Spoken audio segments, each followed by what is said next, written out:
I didn't have nobody was telling me you have to do something this way. It was really just based on, the questions that I had. And then I was lucky, I guess I was able to seek out the resources that I needed to do things. Michael, it's great to see you again. It's great to see you again, too. And here we are in Kashgar. Yes, we are. We're in Kashgar. Yeah. For those who are listening in, do you mind introducing yourself, what you do now? Because I think it's very, very interesting. Thank you. Well, my name is Michael Cavayero. I'm originally from New York, the United States, and I've lived in China for almost 14 years. Wow. Yeah. And I'm an assistant professor and research fellow at Peking University, Beijing Daxue. And my area of research my background initially, I should say, is in art, is in painting from a very young age.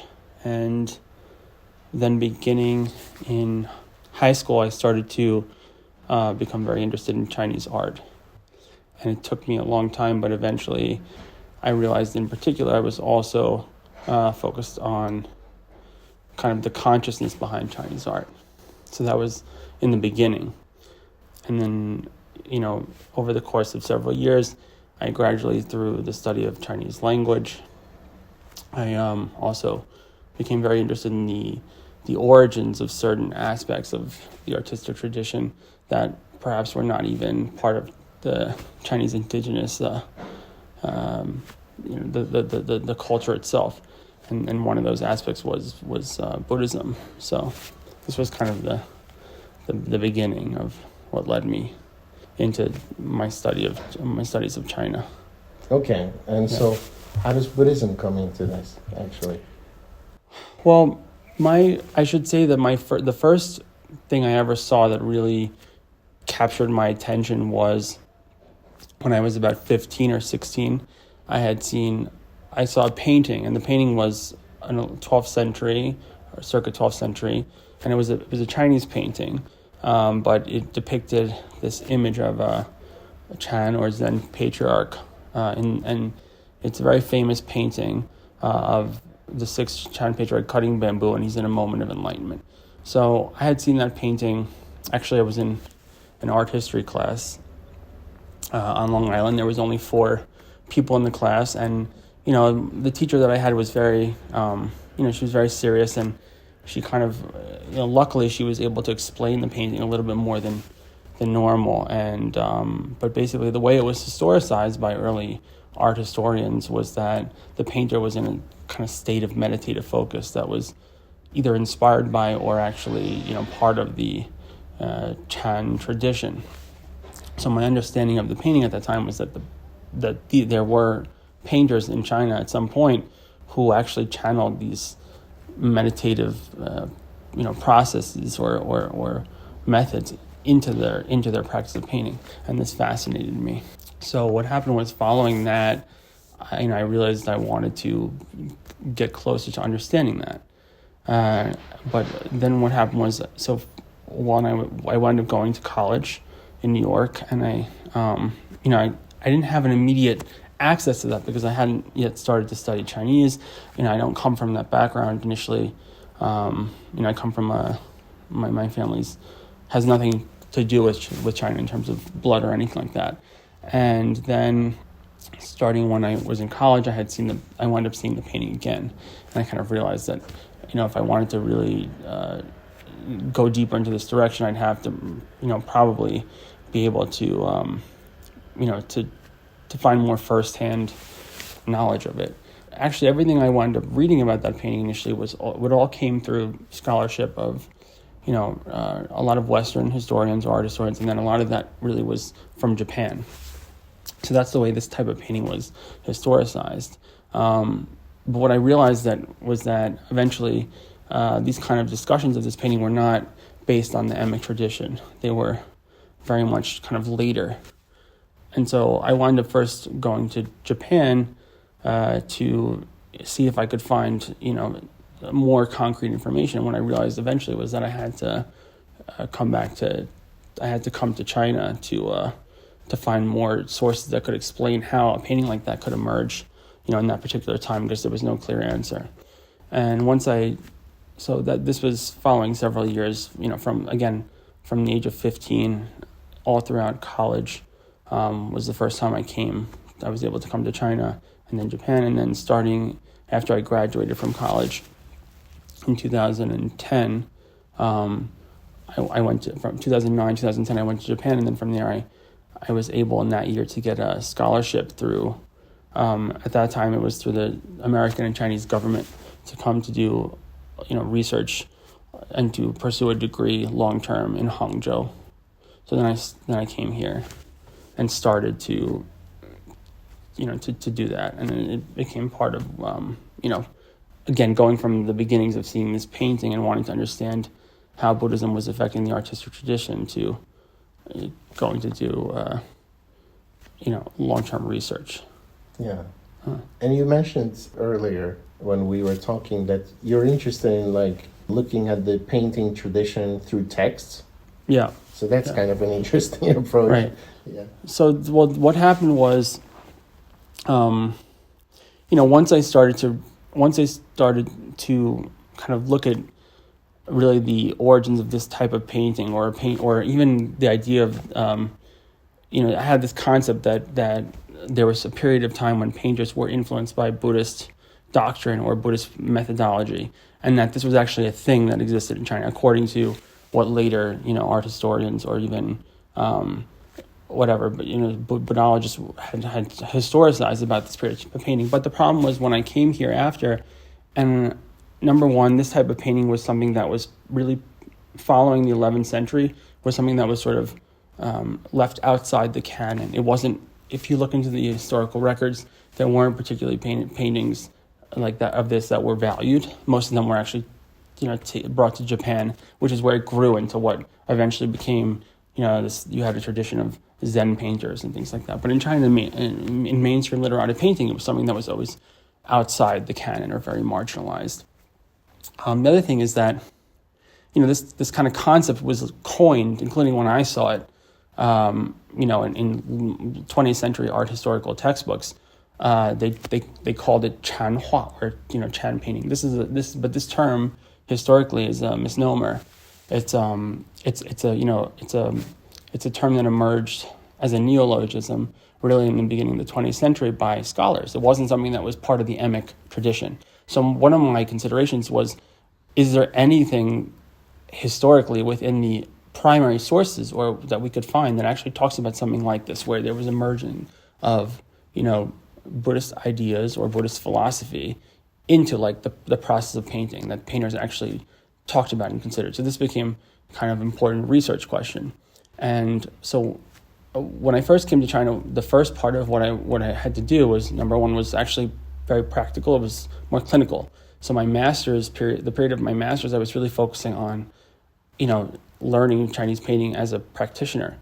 I had to really spent 10 or so years actually between doing my master's, between the period of the years of language, and then even after, where I was sort of learning about how the tradition actually operates within the mainstream canon, before I could understand things that were outside the mainstream canon.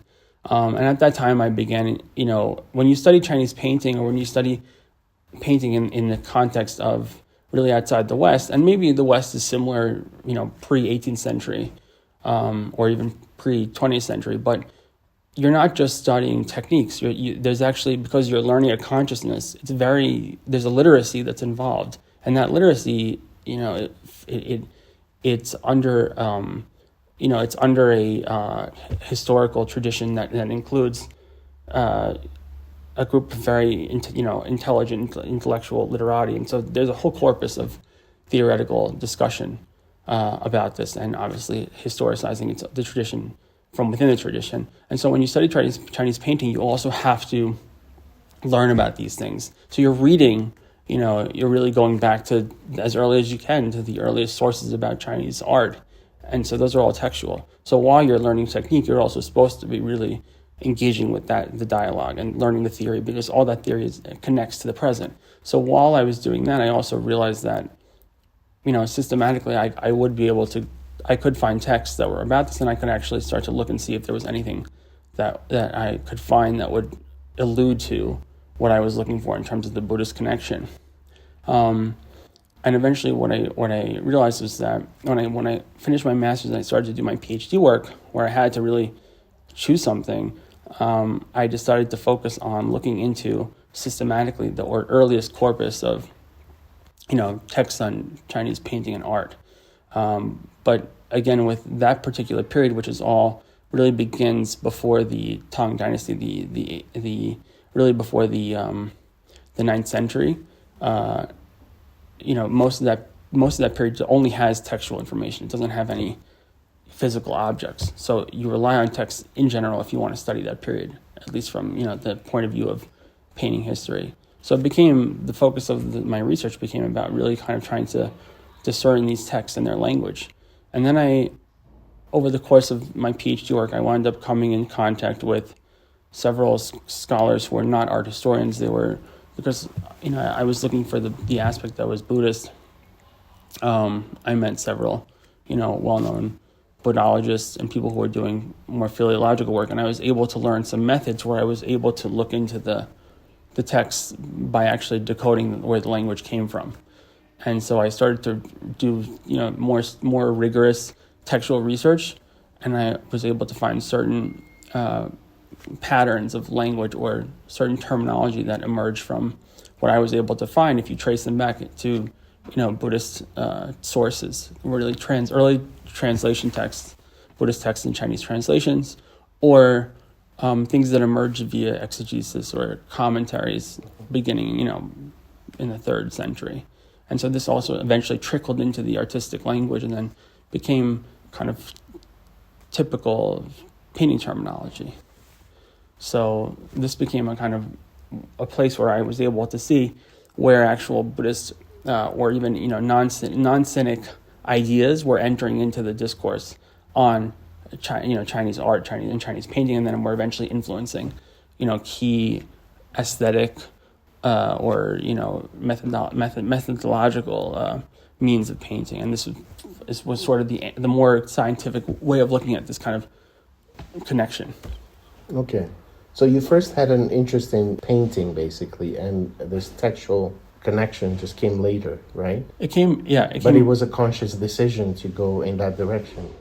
Yes, it was out of necessity. It started, I started really just by having a deep affinity or intuitive response to something that was part of my background, having, learned painting or drawing and painting or art from a very young age.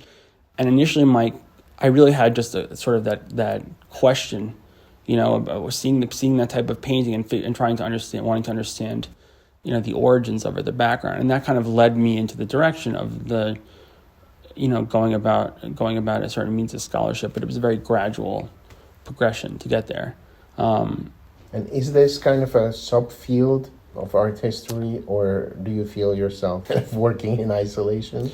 Or Yes, I feel like it's very hard for me to, when people, if I get the question, what are you an art historian? Are you a Buddhologist? Are you it's very, broadly speaking, this could all be called Sinology. Depending on which aspect you look into, you can also say that it's, in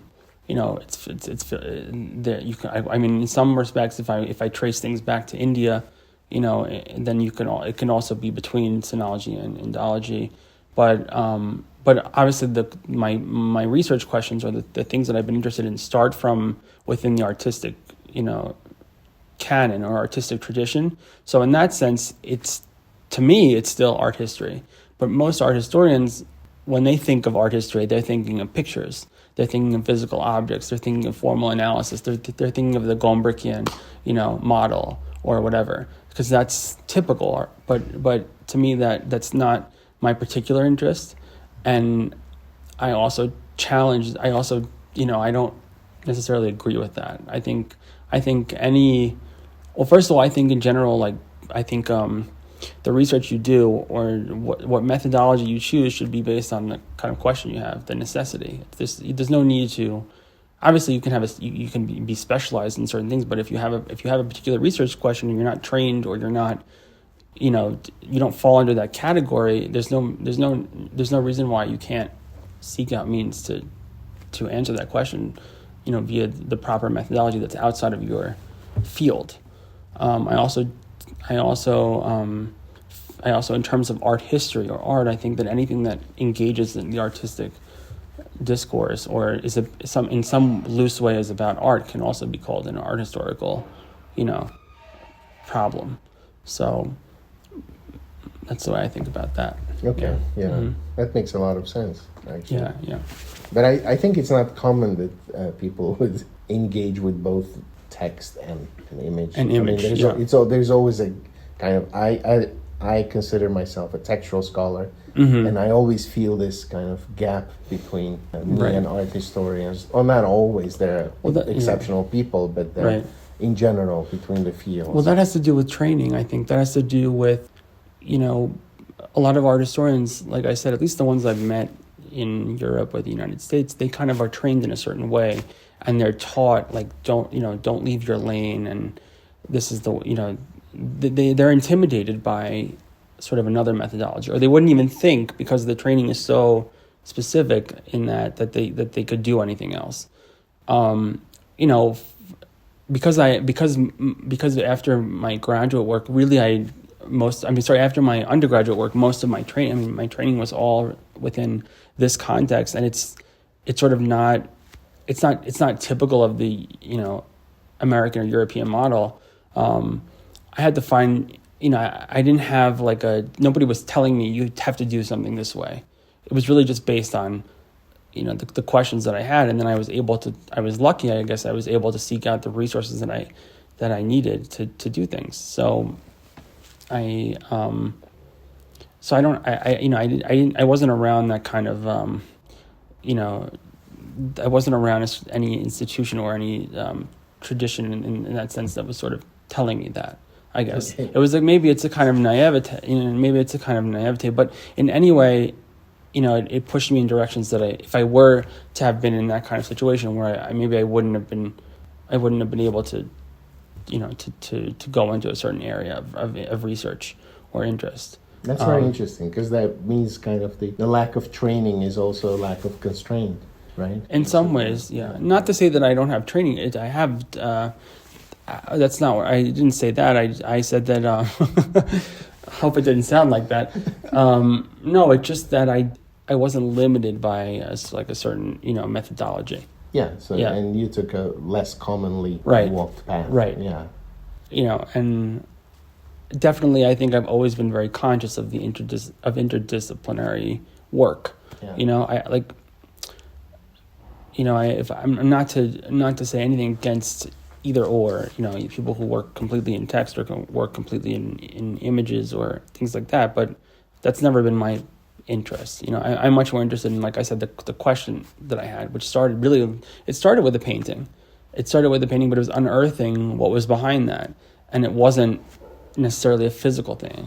Yeah. It was something that it emerged out of a, these kind of these cultural developments, or out of these things that were tied to things beyond just the physicality of a painting. And so, thinking back at those original questions that led you this way, did you get answers? Well, I did my PhD work on. I looked at these early texts on painting, and I did several case studies, and I was able to make, very clear, philological arguments about where certain terms or ideas come from, and you're able, textually, I was able to trace some of these, back to, like I said, the origins of certain terms in Chinese painting. They have connections to these early texts in Buddhist translation texts, which to me I think is a pretty profound thing when you have this is an area. Even though it's not a mainstream area of Chinese art or research, but ironically, or not ironically, just interestingly, like the predecessors or people who have written about these things in the past or done something that's related in general were interdisciplinary scholars. There's some of the earliest things I came across were actually by Eric Zucker, who, if most people, maybe they don't know, but before he wrote The Buddhist Conquest of China and all that, he studied with Siren. He was an art historian, and I think early on in Zucker's career he was actually interested in Chinese painting. I don't know if he was considering going into that, but one of the early things I came across was he wrote a book review about, this was in the 1960s, about a sinologist / art historian who was the first person to do a comprehensive English translation of all of these early texts on Chinese painting, named William B. Acker, who was actually in Leiden at the time.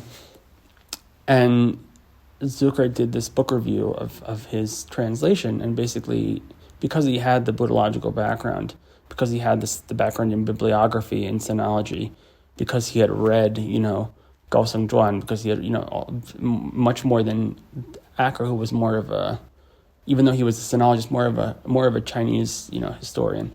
Zucker was able to pinpoint some of these translation errors in his text, and then also was able to make these kind of footnotes about possible, relationships to certain words that were in. So that was when I read that, that was like a aha moment for me. So that's interesting. Like an aha moment comes from a book review, right? Right. That's well, not to say book reviews aren't important. Literature reviews can be real, powerful arguments, articles with a lot of subtext. But that was one. It's a very classic one. It was actually published in Tongbao. It's one that I constantly go back to look at, even though it's relatively simple. The premise of it, because it's a review, but there were areas of research that are still kind of worthy of uncovering. Another example, unfortunately, the late Karashima. I was very lucky in 2017 or 18. I had obviously come across his research before, but I was able to participate in this. One of his, he had courses in mainland China he was visiting, and this was actually more towards the beginning of my PhD work when I was still trying to find methodology. And after I met him, I was telling him what I was trying to do, and he had, I think maybe a couple years earlier, he had published an article on the logograph Bian. Bian one. Yes, I remember that. It's a very short article. Yes. And actually, this had about been written. Japanese parallels and stuff. Well, it wasn't just Japanese parallels. It was actually, what he did was, well, first of all, why is this important, or why was it important to me? It's because this term is a Buddhist term, right? It's a term that is used to describe a certain tradition within, Buddhist art or painting or liturgy or whatever. But the text, the source of this text actually really appears the most in the Tang Dynasty. And what is the text that it appears in the most? It appears in the Li Dai Ming Hua Ji, which is the most important text on, corpus of, or compilation of Chinese, Chinese texts on painting that was compiled, and then, with commentary by Zhang Yuanyuan with late Tang. So he used this as the starting point for where this term emerges, and he was able to, based on this art historical text, kind of find all of this, analyze how this term was being used within the Tang Dynasty, and then using both obviously like index sources or sources that were coming from translation texts, he was able to to figure out or compare that this term was actually referring to, within the context of the Tang Dynasty, was actually referring to the painting itself as opposed to something else. And so he was able to overturn, because this term had been written about for a long time. You had art historians, you had sinologists, Wu Hong, you had Victor Mayer, you had many people writing about this, all with kind of theories, relative theories, not really so much based on 100% on philological textual criticism, more on other things. But his use of this kind of using philology and going back to these primary sources was an example that this term you could essentially find and prove that where its origins came from, where from in a non-Sinitic context, and figure out what it was referring to within these Tang Dynasty texts on painting. So that to me was immediately what I was looking to do, and he was very gracious and humble, and he gave me a lot of advice. And then when I started to do my PhD, I was able to find a few similar case studies that I did, and that became my kind of PhD work. Very nice. Yeah. Very interesting. So thank you so much for sharing your experience with us and with the viewers. So thank you and good luck.